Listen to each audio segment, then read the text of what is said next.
All right, good evening, everyone. My name is Terry Eichel. I work with the Interreligious Eco-Justice Network. We are a faith-based environmental organization in Connecticut, and I hope that you had a great Earth Day, a wonderful conclusion to Passover, that you are having a blessed Ramadan. I believe the last 10 days are the most holy. And if you celebrate Orthodox Easter, I hope you had a great Orthodox Easter. Together with the Universalist Church of West Hartford, Asylum Hill Congregational Church, and Congregation Beth Israel, I want to welcome you to our webinar called Energy Efficiency as Eco-Justice. Save energy, save the planet. I would like to open first with Iowa Gen's land acknowledgement statement. We acknowledge that Connecticut, Algonquin for land on the tidal river, is the traditional home of Mohegans, Pequots, and many other tribes. We are grateful for our Native people's care for their home and will strive to preserve it for the next 7 generations. This webinar is an outgrowth of our February webinar, which was on how to be an effective advocate for climate justice.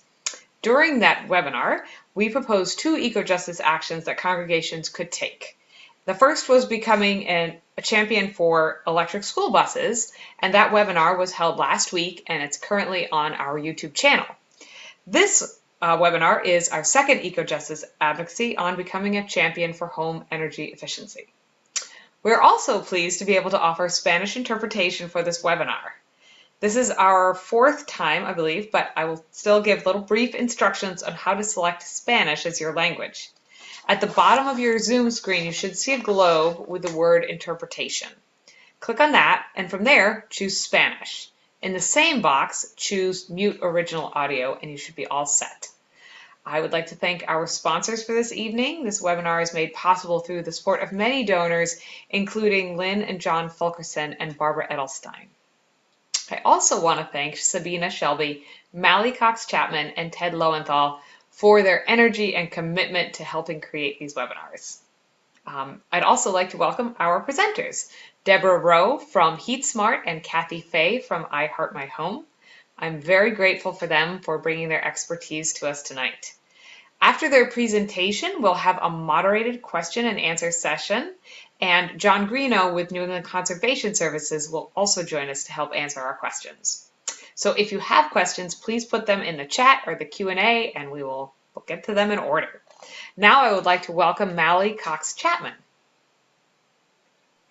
Good evening, and I would love to welcome you to this webinar by saying what wonderful people you are, that you gave up a lazy Monday evening that we all need to focus on climate. We need every one of us, and we hope that you'll learn a ton, and we hope that what you'll learn will help you go from climate anxiety to climate action.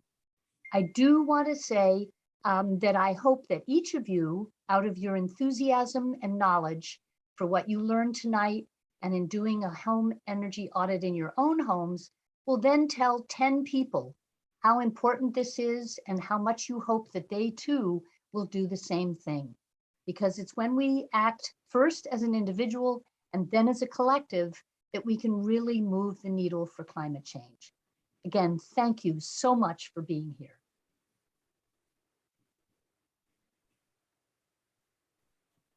Thank you so much, Mally. And now I would like to welcome Deborah Rowe to give a presentation.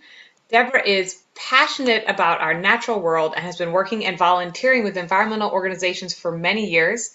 She has a BS in biology from Bates College, an MS in environmental studies from Antioch, New England, and an MLS from Southern Connecticut State University. Deb has worked for a few years for the U.S. Fish and Wildlife Service in the Connecticut River Andromenous Fish Program, creating maps of fish populations. From there, she became an educator, working first at an environmental education center before becoming an elementary school teacher and then a librarian. Most recently, she has served as the executive director for a nonprofit storytelling organization. In her spare time, she created a podcast, wrote a book about her trip to Nepal, and manages a Granby community garden. Thank you so much, Deb. Wow, I've never heard that whole thing read before. So are we going to introduce Kathy, or should I I can definitely introduce Kathy. Okay. Let me get back to that then.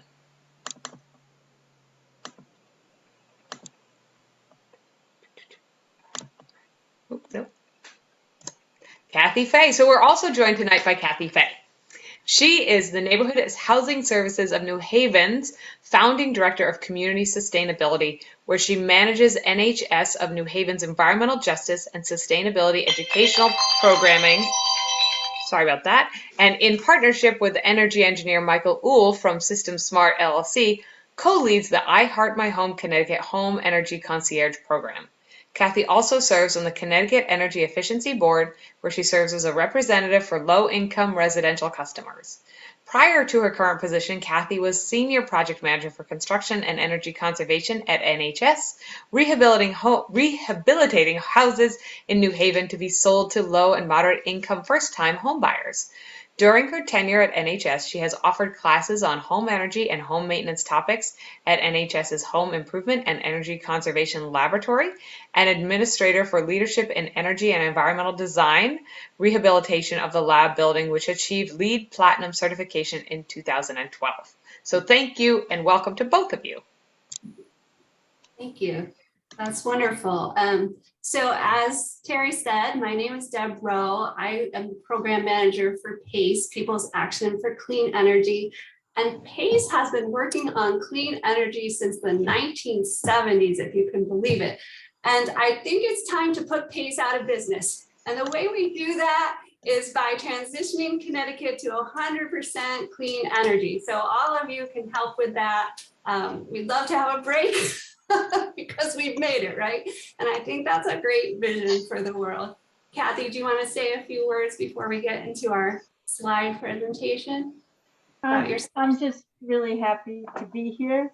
And I was reading along with Deb's biography, and I almost put in that I was a community gardener, and then I thought, oh, that doesn't have to do with energy conservation. I'll leave that out, but I'm really glad to know I've been working with Deb for a while, and it's nice to know she's also a community gardener. And so when you're not working on your house, please get outside and appreciate this, the reason that we're all here and why we're so concerned about our environment and our energy usage.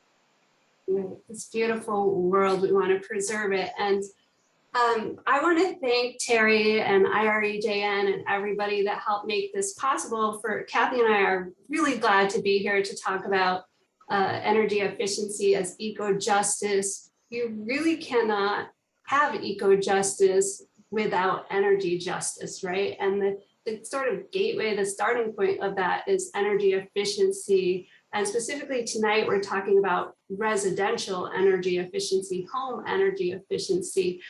And we think this is so important because you can help individuals who are struggling. You can help communities become healthier through energy efficiency. You help the planet. And perhaps the most important thing is that it's very, very doable, right? This is something we can do right now. We all have the power. These are our homes. We don't have to wait for a law to be passed. We don't have to wait for a corporation to do the right thing. We can make these changes right now, today. So that's our hope for this presentation. And Kathy's going to jump in whenever, but I'm going to share my screen here. And hopefully everybody can see this. Oops, sorry. All right, there we go. I'm going to move this out of the way. So energy efficiency as eco-justice. When we look at home energy in Connecticut, are you all seeing all these little things on my screen? I need to move these down.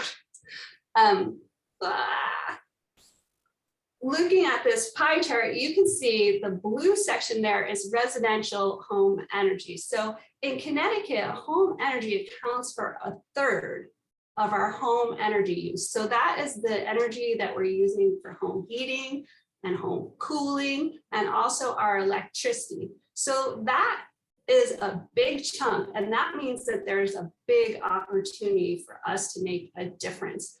And when we think about our heating and cooling, most of us are using oil or we're using gas. And with oil, the average use of oil in the US is about 500 gallons a year. And in Connecticut and the Northeast, that would be even higher.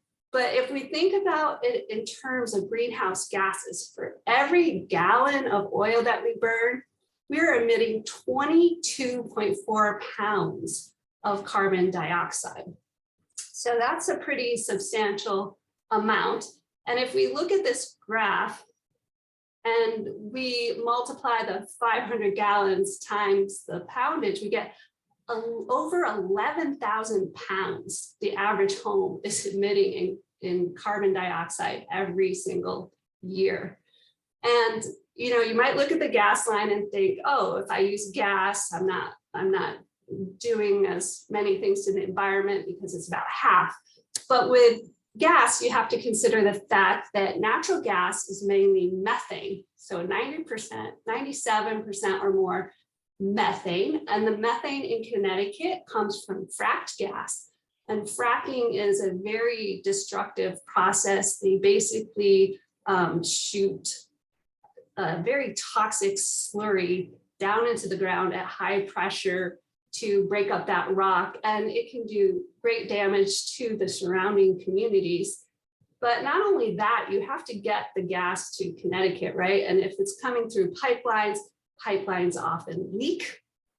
And the Sierra Club actually did a recent study on leakage in Hartford, and they found that just in Hartford, over 40,000 cubic feet of methane leaks from those pipes. So over 3 leaks per road mile, which amounts to over 300 metric tons per year. And if we look at it another way, the gas that we're leaking could actually power over 200 homes in Connecticut. And to make it worse, all of you that buy gas actually pay for that. So our laws in Connecticut allow the gas companies to make consumers pay for their lost gas along the way. So you can see that this is a big problem. Methane is a more powerful greenhouse gas than carbon dioxide. So it has a shorter lifespan, only 10 years, but it's 80 times or more powerful at holding in heat than carbon dioxide. So basically, neither oil or gas is a great thing for us to continue with, and we don't have to anymore, right? We can make the change now. So I'm just going to hop in for a moment. Yes, please do. And point out that many of you probably also cook with gas. And by the time we're all done with you, hopefully we will also switch you off of cooking gas. And there have been some recent studies done on gas stoves in homes. And that type of leakage from the pipelines that Deb was talking about also happens in your house. And it's not just when you're using your stove. They found that there's actually more gas leaked into your house when you're not using your stove. I don't want to scare you, but I just want to put a little reminder in your minds that we want to get you all the way electrified eventually. Right. Yeah, that's absolutely a great point. And so when we're talking about these greenhouse gas emissions right now, I was just talking about home heating and oil, but also we're all using electricity. And unless you have solar on your roof or you have some other renewable source, all of that electricity also comes with a greenhouse gas tag attached to it.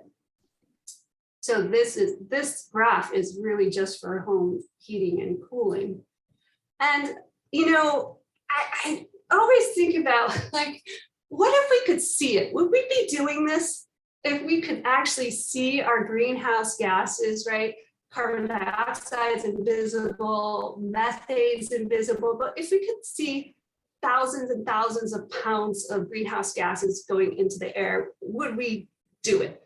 So I wanted to try and make this visible for people. So I converted greenhouse gas emissions into like balloon units. Like, what if we filled balloons with these greenhouse gases?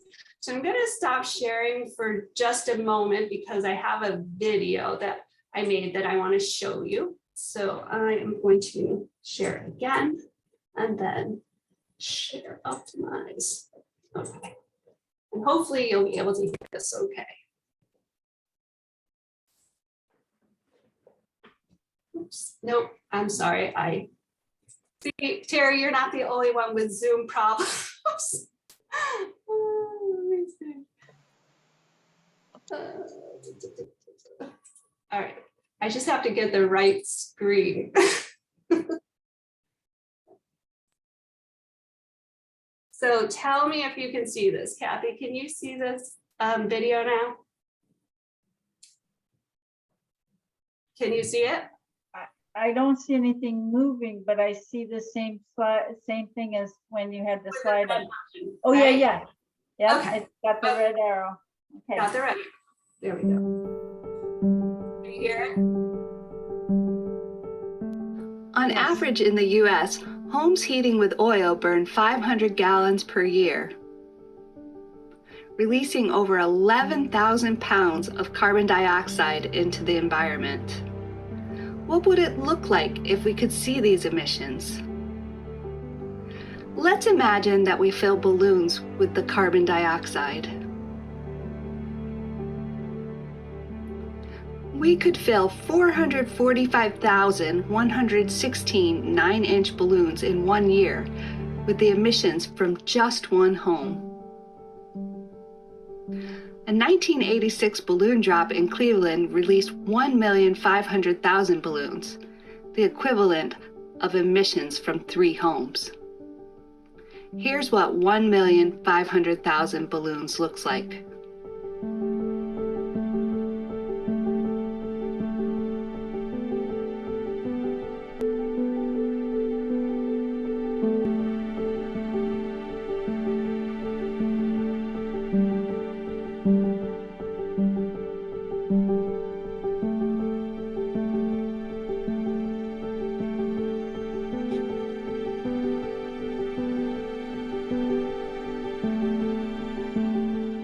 Some carbon dioxide goes into the atmosphere, warming the climate. Some is absorbed into rivers, lakes, and oceans, making them more acidic. With each year of undiminished emissions, our planet becomes less livable.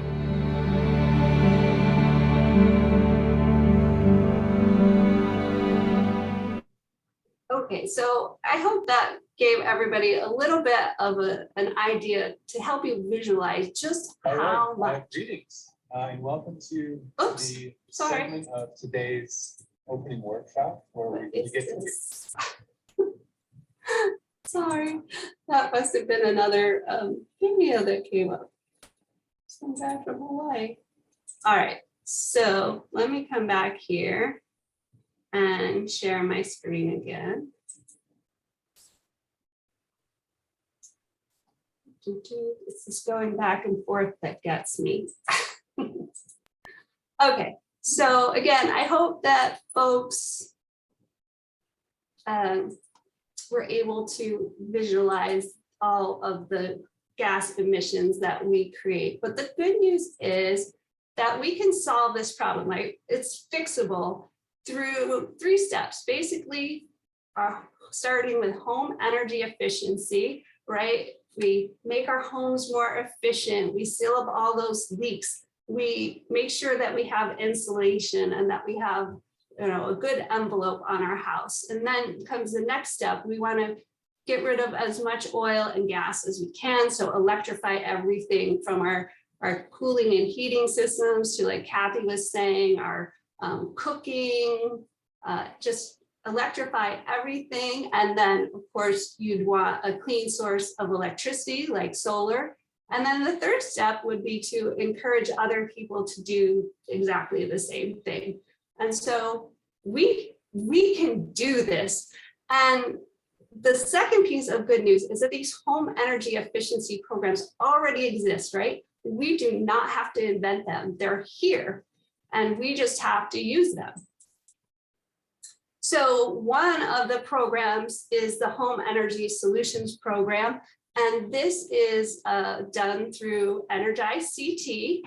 And all of us ratepayers who are EverSource for UI customers pay for these programs on our bill. There's a charge every month. And I think by the end of the year, you've probably paid $100 or something towards these programs. So we might as well use them.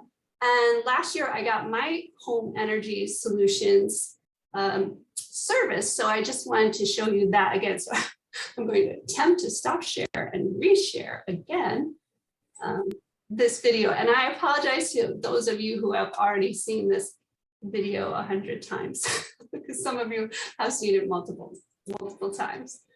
But here we go.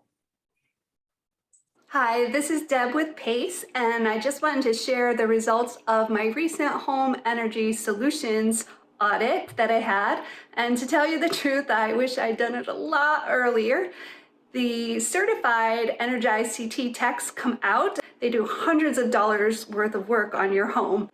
So here's what they did. The first thing they do is a blower door test, which tests the air tightness of your home. Our house was pretty leaky. They checked the emissions on our old oil burner. They added weather stripping to our doors. They sealed all the nooks and crannies in our house. These simple fixes could save me as much as $600 a year.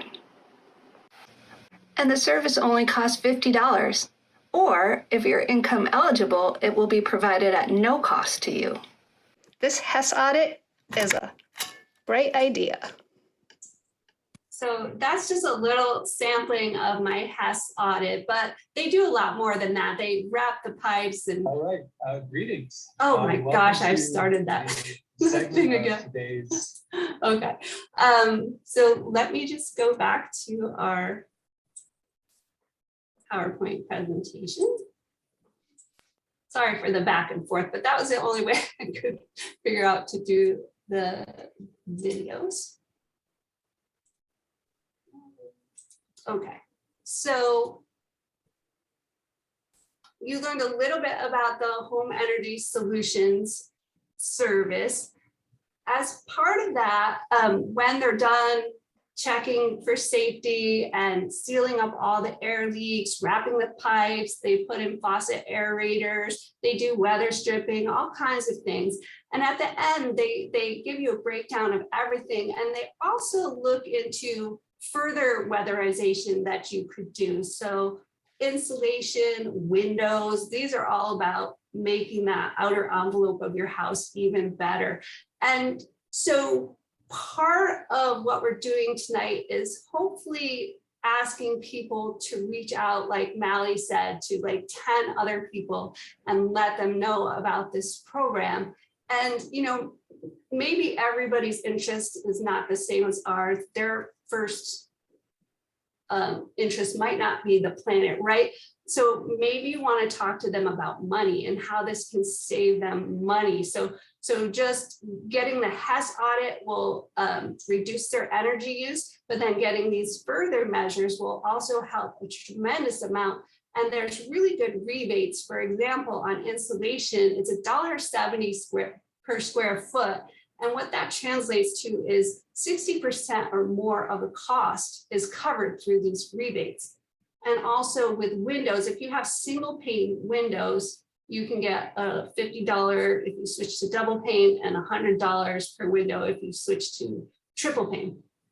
But these rebates only happen if the home needs it, right? They're not going to give you, if you have already insulated and the insulation is adequate, they're not going to give you money to redo that. And John and Kathy, feel free to step in at any point. That rebate stuff, John knows far more about this than I do. That's a sample of those rebates. So our first challenge to everyone tonight, challenge number one, is get yourself a HES service. If you haven't done it in 3 years, you can get one every 3 years.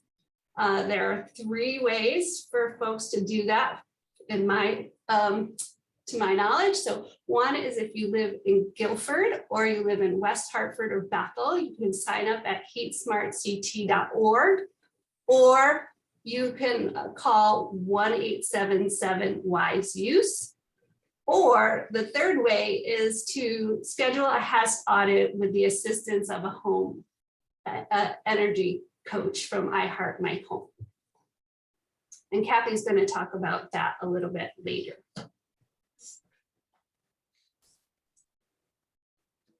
So why do this? If you look at this chart, you can see the green line, that is the state line. That's the percent of audits that have been done in the state. And you can see that we're well below 25%. So that means over 75% of the people in Connecticut have not had a HES done. And so that's thousands and thousands of homes that still need to get a HES audit. So again, that means there's a great opportunity to make a difference, right? We can make a huge difference in this if we encourage everybody to get a HES audit.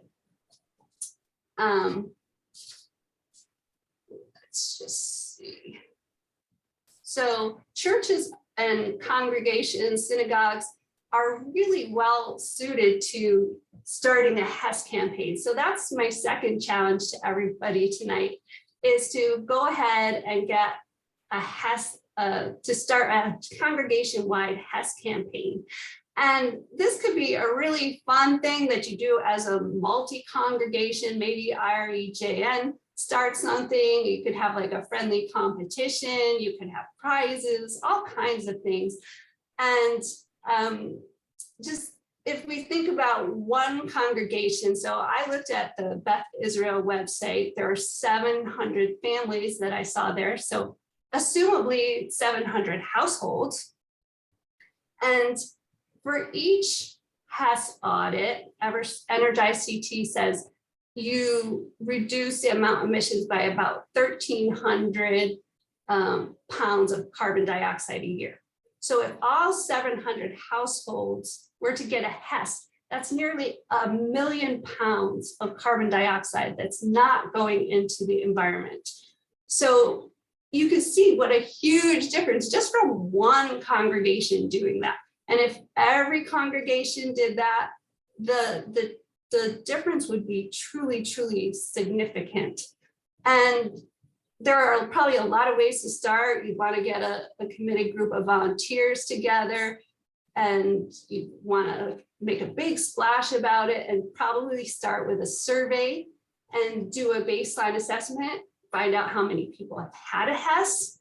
And if they haven't had a HES, what kind of barriers are there? Why didn't they get the HES? Was it a matter of time? Did they not know about the program? Did they not see the value in the program? So those would be good questions to ask. And I'm going to jump in for just a moment. So Deb's going to is also going to introduce the subject of eco-justice. But even when we're thinking about a campaign, keep in mind that not everyone will be qualified for HES. Some folks will actually be qualified for HES income eligible. And so as you're planning your campaign, it's a good idea to find out ways to discreetly and kindly figure out whether folks might be eligible for the other program that we're going to talk about some, without putting them on the spot.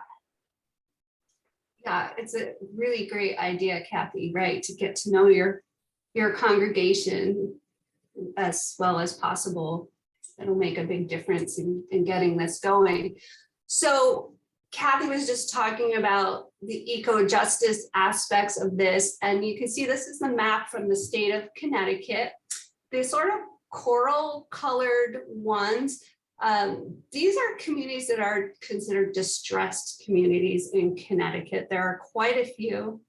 And sort of the orangey colored ones, these are the eco-justice census blocks. So within certain communities like Bethel and West Hartford, you'll see that there are these orange blocks. And generally these are areas where people are struggling, right? These are communities that tend to be more exposed to air pollution. The urban areas have higher rates of asthma. So if we're all burning less gas and less oil, that means better air quality. And many of these people are also, whether they're owners or renters, they might be living in drafty, uncomfortable homes. And home energy efficiency measures can go a long way to fixing that problem. So again, these programs are of course helping the planet, but also they're about helping people. And congregations are often doing outreach to help with, they might have food pantries, but energy is equally important. And I have a slide that talks about that. So I just want to read this quote to you from the Home Energy Affordability in Connecticut report. It says, home energy unaffordability in Connecticut is a statewide phenomenon. It affects areas of the state, both rural and urban. It affects areas of the state, both north and south, both east and west. So energy is a huge problem throughout our state. Even though we are a wealthy state, there are many people struggling. And often it's those people that are working full time, but they're working in a low paying job. They're earning just above poverty level. They're struggling to make ends meet. Often it's households of color that they're struggling disproportionately. So there's a lot of ways we can help with energy efficiency. And this is just to give you an idea. We're talking about the SNAP program here, which is about food, but 1 in 10 Connecticut residents receive food assistance. And before I started researching that, I had no idea. That's a huge number, 1 in 10 receiving that supplemental nutritional assistance program. And these are people with families. These are people, elderly people, people with disabilities. These are working families in our state that are struggling just to put food on the table. And 1 in 10 means that there's over 300,000 people in Connecticut receiving food assistance. And all of these people, that means their income is 60% or less of the state median income. So they would also qualify for the energy assistance programs and the HES income eligible programs that Kathy was talking about, because they have the same income guidelines. And just to really reinforce that idea of you don't know who they are, often that can be people that are all over the state. It could be someone that had a higher income just a couple of years ago and their circumstances have changed. So it's not, so the environmental justice communities that Deb pointed out, they will all benefit no matter what, because our collective air quality will be better. But you don't have to seek those communities out to help people that need the HES-IE assistance. Yeah, that's a great comment, Kathy, because when I worked in Old Saybrook, I used to teach in Old Saybrook, and everybody thinks of that as such a wealthy community. But I had a child in my classroom that was living in a hotel, and many that were not well off. So as she was saying, you just don't always know. So we can help everybody, right? We can help everybody get there. And so our challenge number 3, right? Challenge number 1, get a HES, right? You can't be a supporter of the program without having done it yourself. Challenge number 2 was to influence your congregation, get your congregation to do a HES campaign. And challenge number 3, once you got that underway, you can start connecting with the broader community and helping them connect to those resources. So as we were saying, many congregations do a food pantry. So a very easy thing would be to do, and excuse my really bad graphic there, but it says all about HES there. That's supposed to be like a little flyer that's stuck in the food pantry boxes. So that would be a super easy thing to do, right? Just start putting information in with every piece of outreach that you do. is put something in there about energy and ways to connect people to resources. So it could be a flyer, it can be a post on your website. Every church website could have information about energy on it. It could be social media posts. You could be doing a church craft fair, and you could still have a table about energy resources for folks that stop by. So I think there's a lot of ways, once you get creative, to start addressing this problem and doing that greater outreach. And I think if I'm thinking that there's going to be a poll or some way of getting feedback from everybody tonight, maybe after the meeting. So once you're ready to do this sort of campaign, please let your friends and neighbors in the IREJN know about your intentions so that additional support can be provided. Mm-hmm. Okay, so in Connecticut, as we were saying, the programs already exist. They're already there. So we're not inventing the wheel. We just have to connect people with the programs that exist. And basically, there are two types of programs. There are programs that help people pay their bills. And then there are programs that help people improve their homes, so make them more energy efficient and help them with weatherization. So paying bills, there's a Connecticut Energy Assistance Program and Operation Fuel.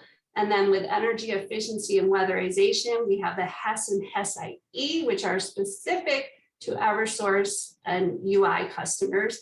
And then there's the Weatherization Assistance Program, which we won't go into too much. I'm sure Kathy and John know more about that than I do, but it offers similar things to the HES and HES-IE. But I think people that don't live in Eversource and UI territory could maybe avail themselves of that. And then Kathy's going to talk more about the I Heart My Home program. So with the Connecticut Energy Assistance Program, again, it's that income not more than 60% of the state median, and people can get $400 to $1,000 on their to help pay their heating bill, and that would go right to the utility or fuel supplier. They can also qualify for matching payments or shutoff protection. They might repair or replace their home heating and cooling system or their water heater. So again, it's a really advantageous program. And the second one that helps with bill pays is this Operation Fuel. And this would be a one-time grant per household.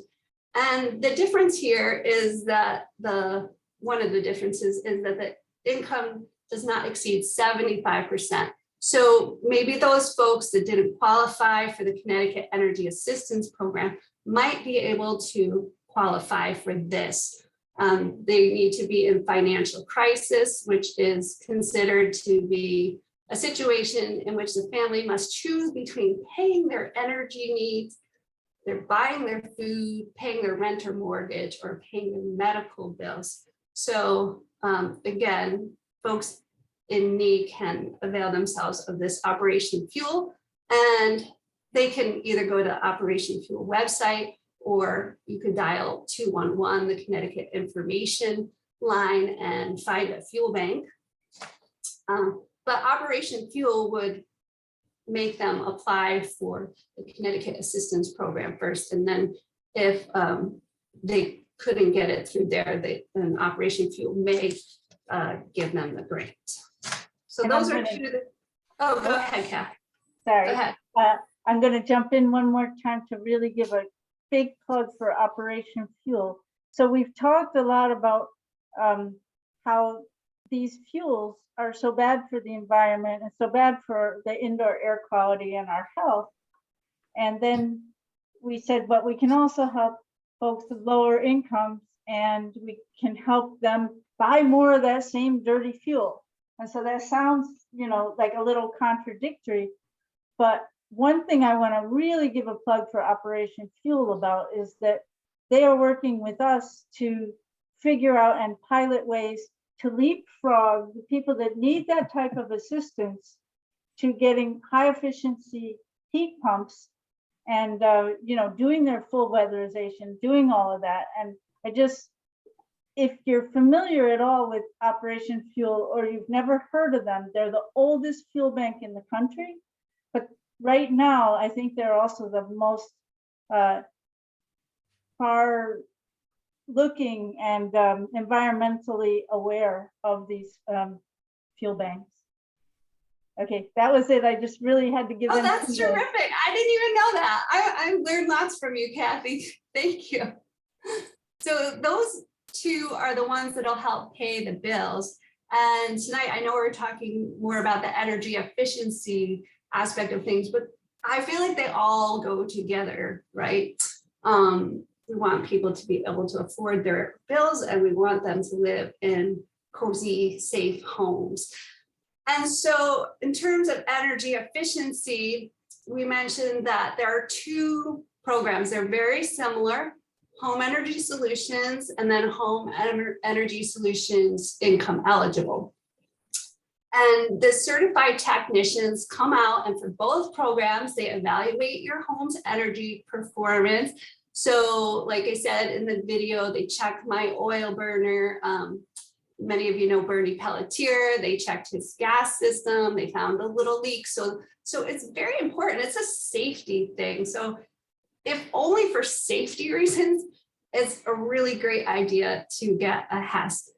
And then once they check that, they are going to do the blower door test and see where all those leaks are happening. And then they're going to try and seal up the leaks. And as we said, they'll do the low flow shower heads if you want one, faucet aerators, wrap the pipes, do the weather stripping. And they spend 2 to 4 hours in the average home. So a lot of time doing the work that you and your spouse don't want to do. So it's really a time-saving thing for you. And then, like we said, they determine whether you need additional upgrades. Does the house need insulation? When they did that for me, they stuck a little camera in the closet wall, and they saw that my house had no insulation whatsoever in the walls, and the insulation in the attic wasn't adequate, say that 10 times.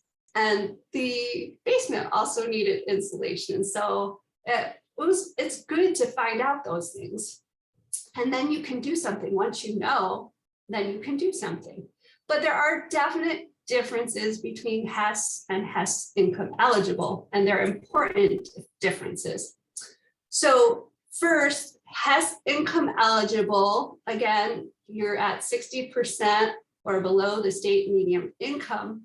And if you qualify, that means there's no co-payment, so they're not paying that $50. They do mainly similar things to the home, but they'll also replace incandescent bulbs with LED bulbs. And I guess this only goes through 2022. John can let us know about that. But also the incentives, they give incentives for the most part instead of rebates. I think there's a rebate for the refrigerator. But if the home needs insulation, chances are that a person who qualifies for income eligible will receive that at no cost. And the same with windows, and they might even put in a heat pump. These things will be either at no cost or deeply discounted if the home needs it. Again, they're not going to make changes to a home that doesn't require it. So Kathy and John, again, feel free to jump on in if I missed anything. Well, just one thing, you didn't miss it, but it's a little bit interesting how the approvals work for the income eligible. We found that it's a lot easier to get approvals for the people that need many things that add up to a large expense. So if you're working with low income folks, or if you're, or even if it's yourself and you're trying to get these SIE incentives, please don't consider doing it piecemeal. You'll have much better luck with making sure that your HES IE vendor is really clear about all of the possible incentives that you could get, and that they put in for all of those incentives, and not just you know, one that the person might be interested in right now. Mm, absolutely. And the other thing I want to say about HES and HES IE is that you do not have to be a homeowner. You can be a renter and also receive these benefits. They would ask the landlord's permission, obviously, to, you know, make changes in the home, like insulation and those sorts of things. But this program, HES and HES income eligible, are available for multi-units of 1 to 4 residences. And in Connecticut, this is very important because 31% of the renters in Connecticut are considered extremely low income. So that would mean for a household of 4 people, the income is $30,610 or less. And that's almost a third of the renters. So obviously we don't want to miss this population. They could really benefit from this. And the landlord benefits as well, right? The renter gets a more comfortable, livable space, but the landlord gets an improved property. So it's a win-win there. And the way it works is, because Eversource and UI want to take advantage of being there, they want to get all the work done at once, they will consider everybody in the home. If it's 2 to 4 families, if 50% of them are HES IE, then all of those families that are there will get the HES IE benefits. And with a 3-family home, if 2/3 of the renters are HES IE, then all of them get the HES IE benefits. So again, that's just a really great program. And if we can spread the word about that, there are a lot of people that could use this. And I think these next 2 slides are all about I Heart My Home. So Kathy, I'm going to let you go for it.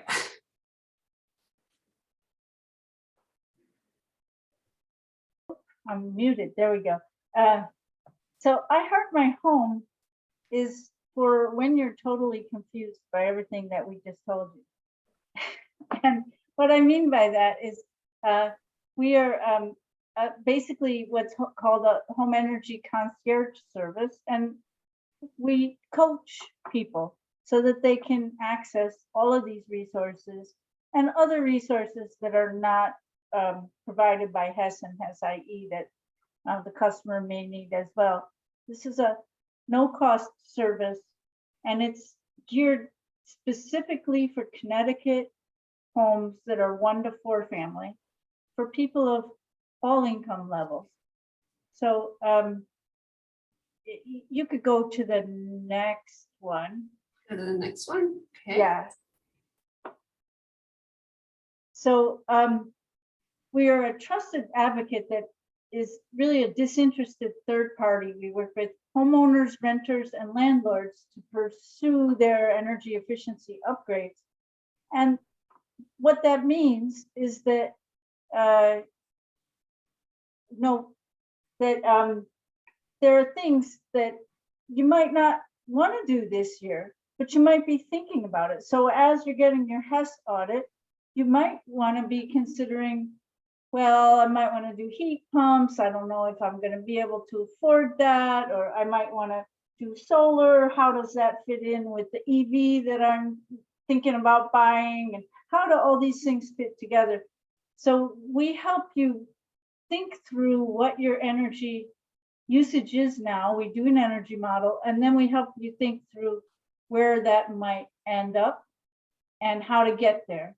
So this circular path is each step along the way, and I think you can all read it yourselves, but the first go round of this path is almost always to do a HES audit or a HES IE audit.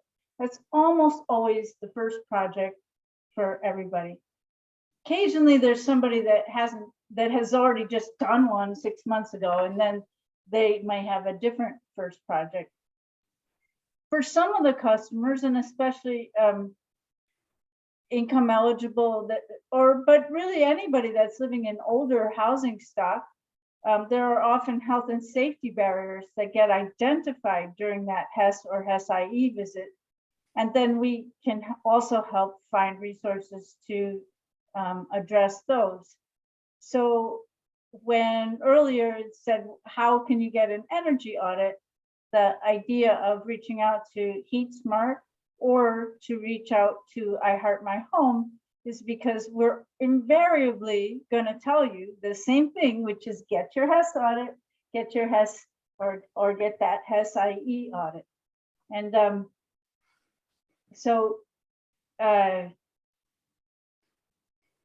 if you go through us, we may direct you toward somebody that's closer to you or that has a quicker turnaround time to get to you. And that would be also the same with HeatSmart and with I Heart My Home, is that if you call that other number, the Wise Use number, they just rotate. So each of the vendors that's approved through the program gets the next person, no matter where you are in the state, no matter where they are in their scheduling. So we can kind of help speed that up a little bit. But yeah, that's about it in terms of the I Heart My Home itself. It's basically one-on-one service. And we're not going to dwell too much on our individual programs, but just wanted to quickly explain that to you. And we have a slide on barriers. I mentioned that many people run into health and safety barriers. It's about 25 to 30% of the homes. And your HES or HES-IE technician, you can move to the next slide. Your HES or HES-IE technician will identify the health and safety barriers. And those barriers could be anything from knob and tube wiring, or presence of asbestos, presence of mold, all these type of things. But there are also resources to address them. So don't let the fear of running into health and safety barriers prevent you from moving forward with HES and HES-IE. Okay, I'm turning it back to you, Deb. Thanks, Kathy. That's great. And first, I want to give a plug for I Heart My Home. They're fantastic. Real experts. Michael Yule, I think, is an energy engineer, Kathy, something like that. And super patient, answers all your questions. And they're very thorough as well. And it is confusing, especially if you get into the heat pump world. That's crazy confusing. So you want somebody on your side to know whether a quote is a good quote, whether you're getting what your house needs, right? Because as Kathy always says, every home is different. So when people are heading towards energy efficiency, or we want them to, there are barriers that can get in the way. So maybe they're not aware of the program. So that's a place where congregations can certainly help. Maybe they have difficulty applying for a program. Again, that's a place congregations can help. Maybe time is an issue. They can't prioritize it in their busy schedule. So these can all be issues that congregations can help with. And another one I thought of, if you had an elderly person or a person who just didn't feel comfortable being home alone with a contractor, again, that's a place the church could step in. We can have a HES buddy system, something like that. So there are things that can be done about all of these barriers. The health and safety barriers are things that tend to stop people in the process often. I was just at an energy fair Sunday, gosh, was that just yesterday? It seems so long ago. But a young man came up with his son, and he had a gas leak in his home. And they found that through the Hess audit. But unfortunately, that was where it ended. The Hess people left. The man didn't know what to do. He never got it fixed. The gas leak is still there. So again, knowing where to send these folks, hooking them up with somebody like Kathy and Michael Yule, they can get these things taken care of, because I hate to think that, you know, that man and that little boy are living in a home with a gas leak, right? That should be taken care of, no problem. So that is a little bit of an issue with the process, is that if a barrier is found, it's not always, you know, next step remediated, and the money is not always there to do it either. So again, that's a place where a congregation could step in. Maybe you have a fund to help remediate these health and safety barriers for your members. That would be a great thing to do. So what can religious organizations do? Whoops, gosh, I'm gonna get this one of these days. As we said, you can spread the word. You can put an announcement in your bulletin. You can do your social media. You can always have something on your website about all of these energy programs. And I'm always happy to provide information. I'm sure Kathy is too. Or if you need somebody to do some graphics or something, happy to help in any way we can. And one very important thing that religious organizations can do is lead the way by example. So have your church get its own energy evaluation. So it's a different program for the church. It's the SBEA, Small Business Energy Assessment. So that's what the church itself would go through. The rectory would probably go through the HES or HES-IE program. But if your congregation sees this happening on a larger scale, and that they see that this church is saving so much money by doing this, that is the best testimonial and the best inspiration for your congregants to start getting their own HES audits. And as we said, you can run a congregation-wide HES campaign.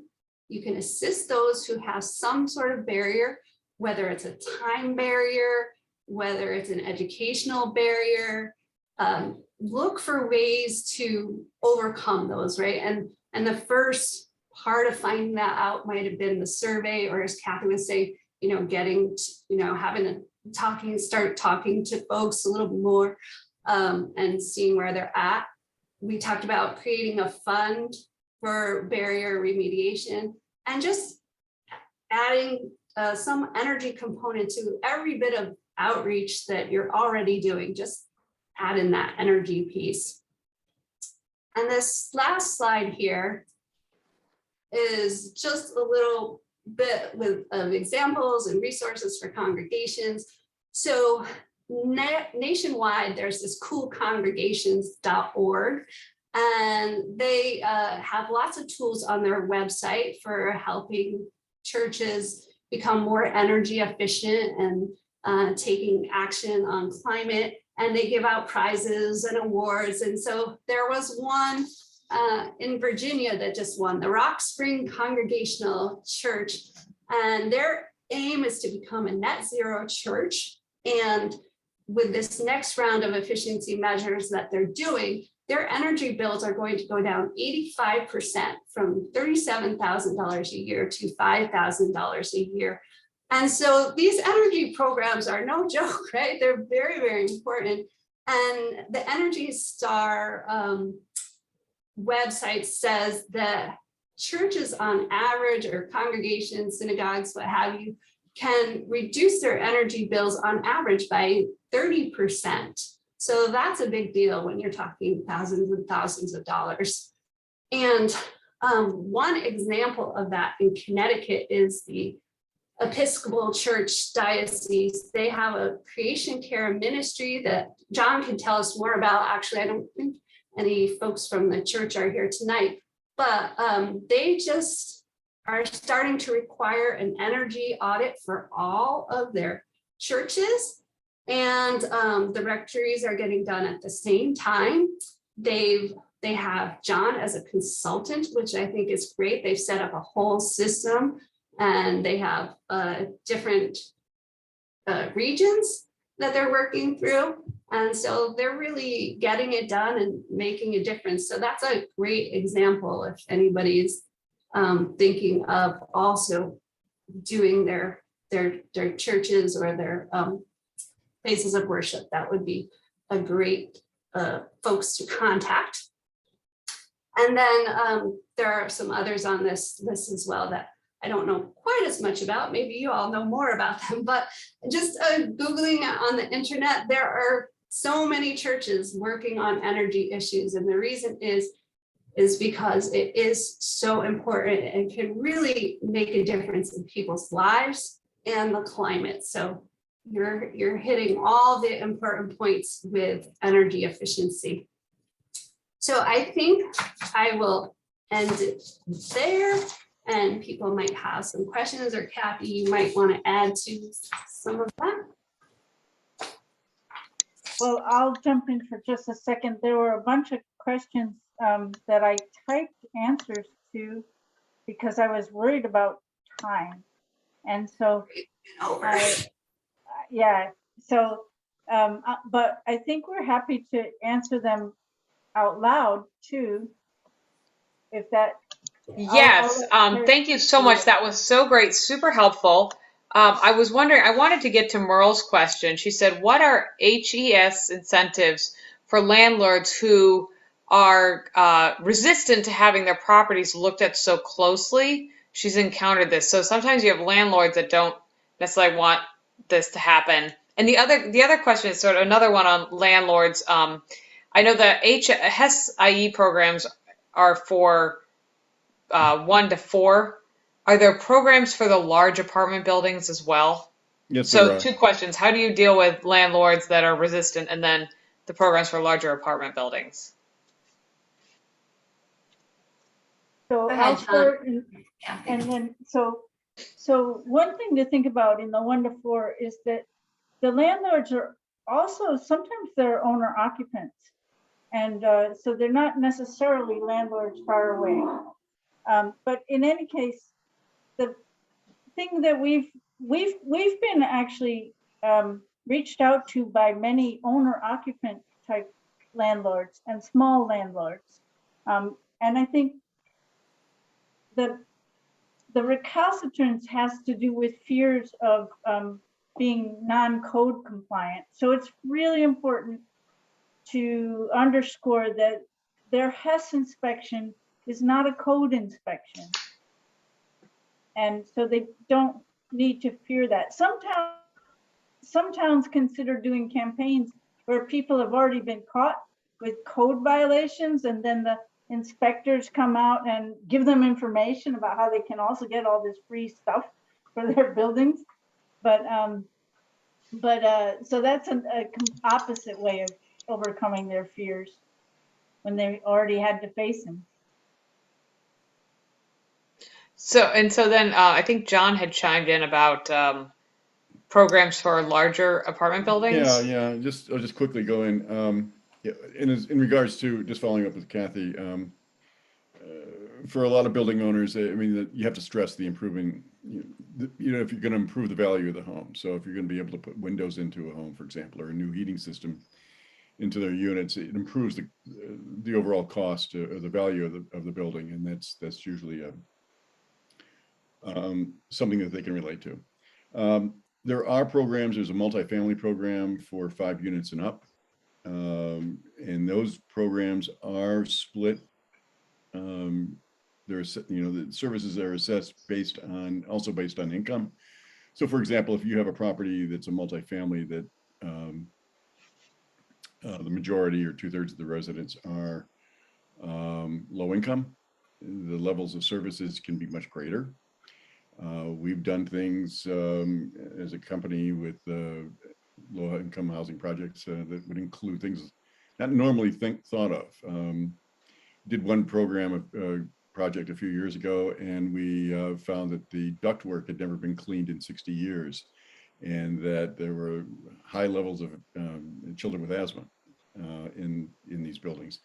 And we were able to get the funds through the program to actually clean those ducts. We actually had people come out with buckets and pails and have to open up that ductwork and shovel it out. It was, so there are opportunities there that I'm driving at. Same thing with a new construction. We don't have a lot of that here, but that also includes gut renovations. People are putting additions on homes. That can also be, there are incentives for that type of thing too. And then finally, yeah, I think that as Deb mentioned, I know I've been working with the Episcopal Church, the diocese here in Connecticut, and they've recently really just tried to start a process of bringing in all the church buildings. And so what we're trying to do now is work with not only the residences, but also work with the small B contractors in the state, and also offer some of the building envelope stuff that we normally do in residential buildings that the small business program doesn't typically do, or their engineers don't know how to assess those buildings. So we've been going out to a few of them now, coupling my people with, in my case, with a small B contractor to try and figure out if there are opportunities, for the church buildings. So that's an opportunity for the, for the other religious organizations that really wasn't talked about too much today. So that's about all, the only thing I have to say about it. And actually, I'm sorry to go back. The programs for the multiple residents 5 and up. What's the name of that? If home energy solutions income eligible is for 1 to 4, what's the one for 5 and up? It's the multifamily program. Okay, It's multifamily. called Okay. multifamily. If you go to Energize CT, Okay. and you go through the drop-down boxes, you'll find the applications for that. You'll also find income guidelines for those, it discusses the income guidelines for complexes where there may be a low income. This also includes condominiums. Condominiums are a little difficult to do because of the layers of authority. When you try to get into doing some of the more, the bigger services, that's, as far as I'm concerned, condominiums are the great untouched group here in the state. It's been hard to get energy efficiency measures installed in condominium complexes, but if you have one, you certainly would want to work with the boards and some of the others. I think the other contractors would too, to try and figure out what can be done for a complex. So Kathy, when you're working with someone who's income eligible, do you generally go to the renter first? I mean, are you generally talking to the person who's renting first, or are you going to the landlord, or is it a combination, whoever you're encountering? So we don't do outreach. No, I know. Okay, so they would if reach it's out to you. Okay. Yeah, so if it's a renter that reaches out with us, their first project would be having a conversation with their landlord, and we can help coach them on how to initiate that conversation.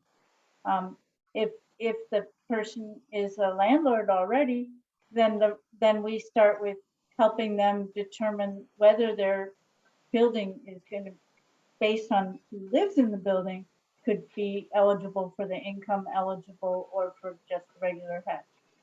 And for the folks. Oh no, sorry. I was just going to say, one thing that I learned from a conversation that I had with Kathy in preparing for this webinar is that the landlord does not have to be income eligible. It's based on the income eligibility of the people who are renting. So the landlord could be Elon Musk, but if he, has renters in the building that qualify, they will get the services are still available. And they do that because they don't want to punish people living, if they're living in something that is not efficient or comfortable or meeting their needs, they want to be able to, the programs want to be able to provide the stuff that those folks need, regardless of the, income status of the landlord. So that's an important point to know, something I kind of wish I'd known earlier.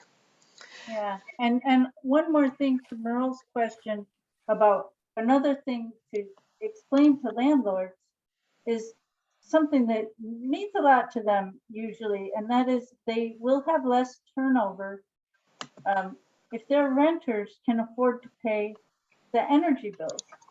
Connecticut has really extreme energy burdens, and inability to pay energy bills is one of the thinks it causes homelessness in Connecticut. So if they're able to pay their rent and their energy bills, then they're likely not going to be moving out for any reason. So Elizabeth had a question that Kathy answered in the Q&A, and she had said, does a homeowner have the opportunity to decline certain upgrades, or are the auditors moving about the home, changing things independent of the homeowner's comfort level? So, and Elizabeth was specifically talking about shower heads, but John, did you want to answer that? Yes, of course. The homeowner they're the final authority in what we do. You know, I know I stress with my people that they make sure that the homeowner knows what we're doing. And we don't want to put a door sweep on a mahogany door, for example, and some of the other things that I've heard happen. So, and we encourage homeowners to ask questions and follow our people.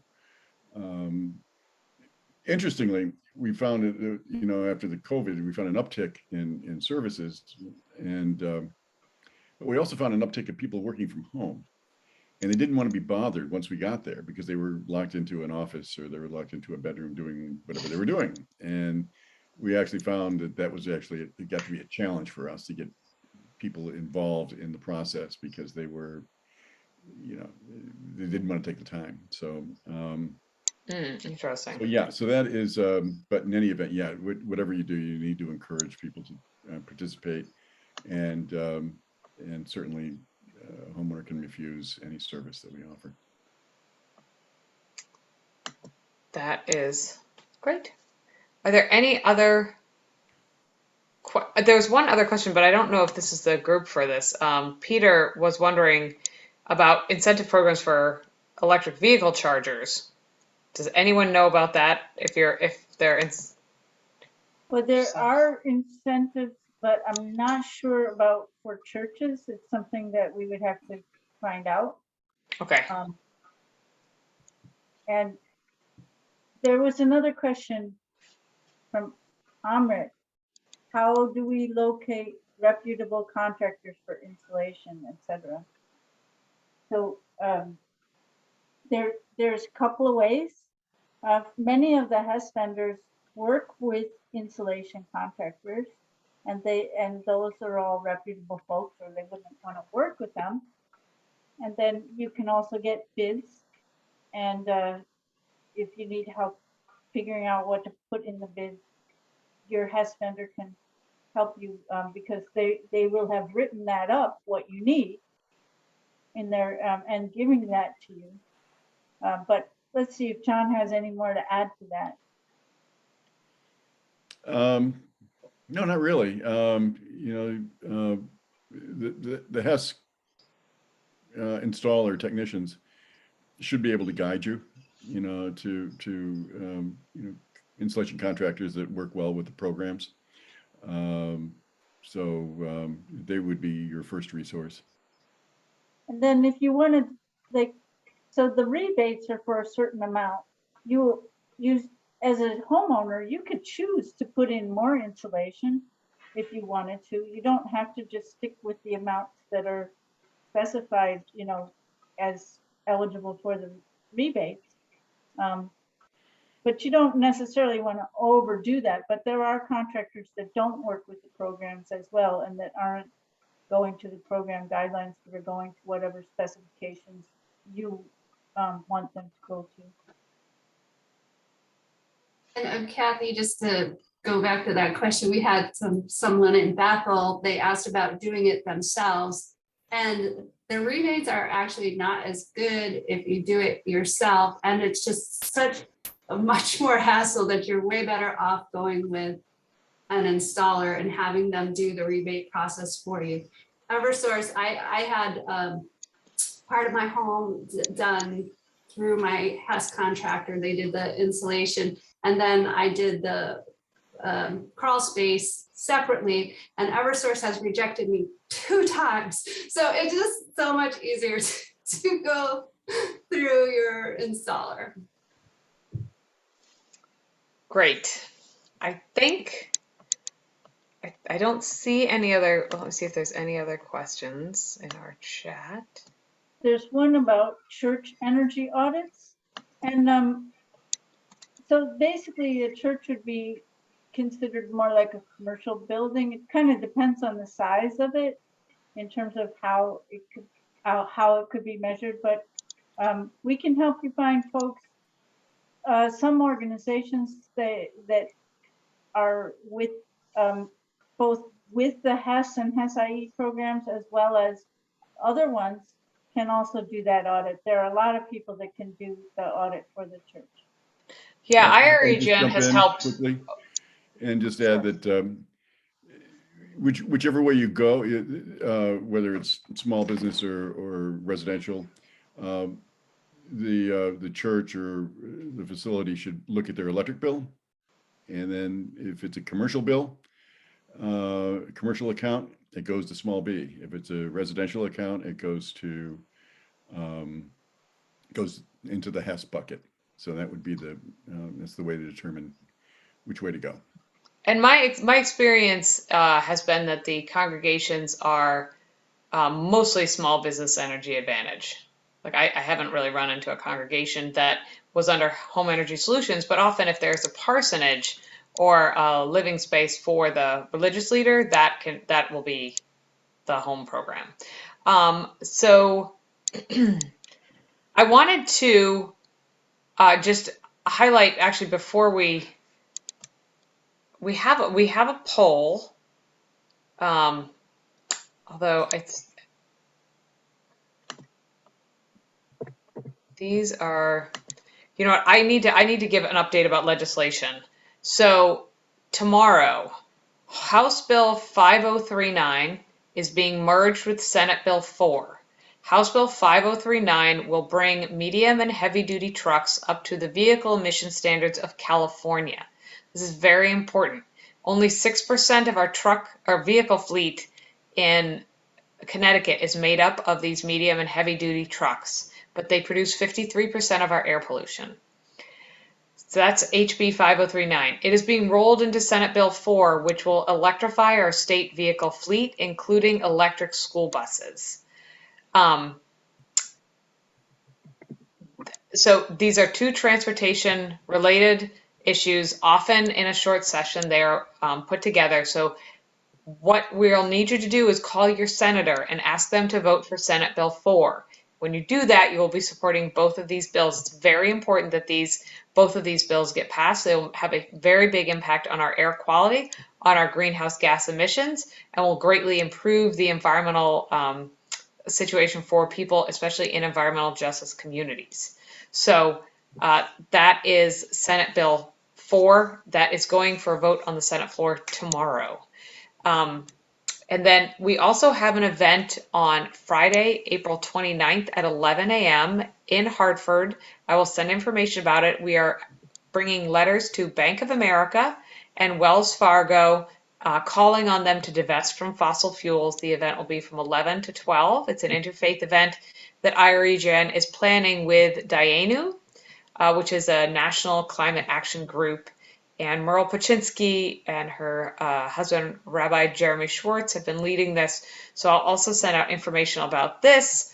And you know what, we have,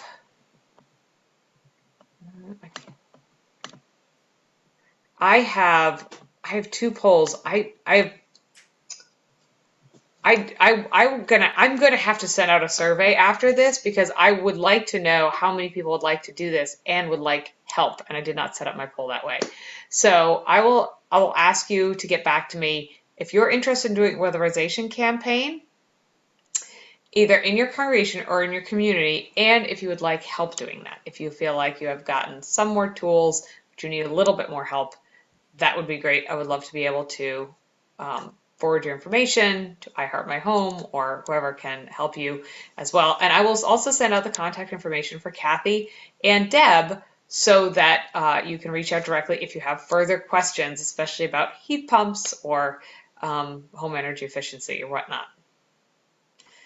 Oh, someone actually did have a question about barriers. Hang on a second. And Kathy was Kathy answered. So the State Weatherization Barriers Remediation Program, that is a very specific name, is about to roll out, but we don't know the rules yet. So that will cover mold and asbestos and that sort of thing.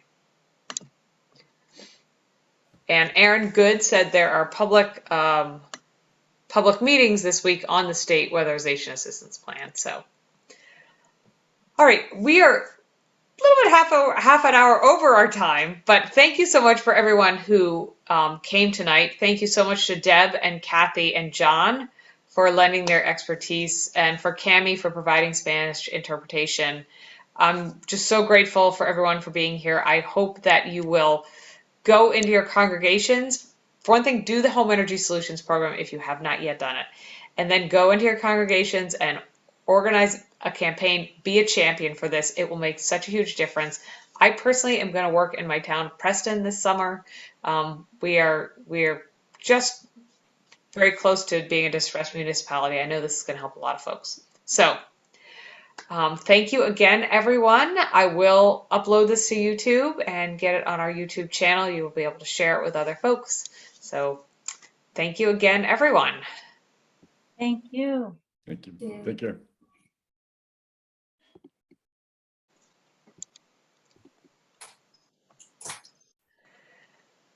Thank you, guys. Thank you. Sorry for going over. That's okay. It's okay. I just always get, people love asking questions, so I love to have questions. Yeah, and I hope it I was couldn't see okay. the time, so I couldn't tell like where I was on the